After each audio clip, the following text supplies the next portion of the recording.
2008, we started Champions Conference. The major aim for Champions Conference is a platform, to provide a platform for young people to gather, young people who are interested in development and improvement in Nigeria and Africa as a whole, for us to have a platform to discuss freely without any bias, without political influences, just to decide what exactly we want and how we can move forward, like a platform to share ideas for the development and improvement of our community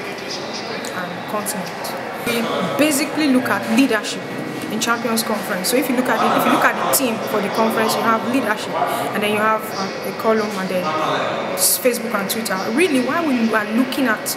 social media this time around is because social media is the in thing for young people, and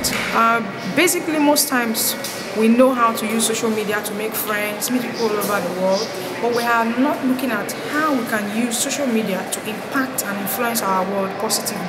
So we thought it wise to focus on social media platforms during Champions Conference this year, so that we can encourage young people who are already using these platforms to use it positively, share ideas, transformational leadership, looking at how they can influence people positively from just using their phones, from the front of their computers, instead of going into just liking, making comments here and there on their Facebook, Twitter, or sharing YouTube videos. So we see it as something that is very important, and young people should be brought to this knowledge that they can use their social platforms, Facebook, Twitter, blogs, WordPress, for positive impact.